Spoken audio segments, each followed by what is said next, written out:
evento a começar como uma iniciativa de Circle K Ila Cabana. Door ko nos ni Hopi ayan tatraco La Cabana, nos stagiários na eigenlijk ta hasi ng stage inang, nantabing como guest speakers, nos hasi field trips, dus a comunicação entre nós com La Cabana ta excelente. Circle K também nos temos estudiante nan di APE Circle K ko também ta forma parte de Circle K.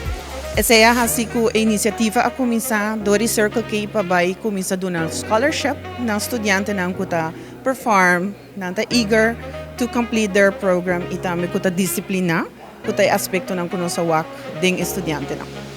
Tessie and I are very proud to say that this would not be the last. This will be the beginning of many years of scholarship moving forward for EE.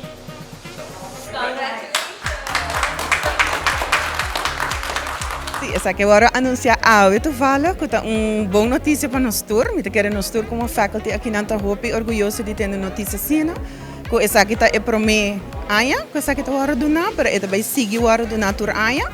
E den speech nos para ter também ko essa kita iniciativa kulota Hopi bonita.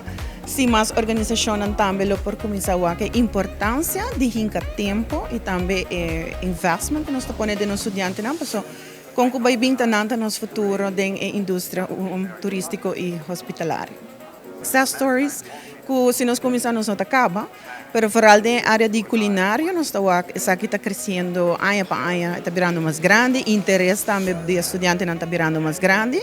E nós estamos com a indústria hoteleira também, está interessada no estudante, que Hopi biana está a saber escola para recrutar estudante na maneira ng grado, so não querem para não baia for para mim, que não vim trabalhar com nós, e nós estamos contentes porque a Cabana está partner que está trabalhando com nós para Hopi Aya e sempre nós estamos tendo uma boa relação com nós.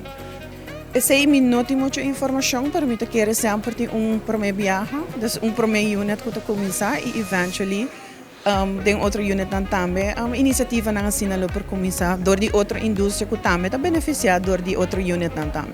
Agradecimento na General Manager de La Cabana, que Joe Tessie, que é Director of Human Resources, nos tem student, Sudi, que é Talent Manager e também na tour faculty que a contribuir para nós chegar na decisão na quatro critério que nós propõe para estudante por content aanmerking.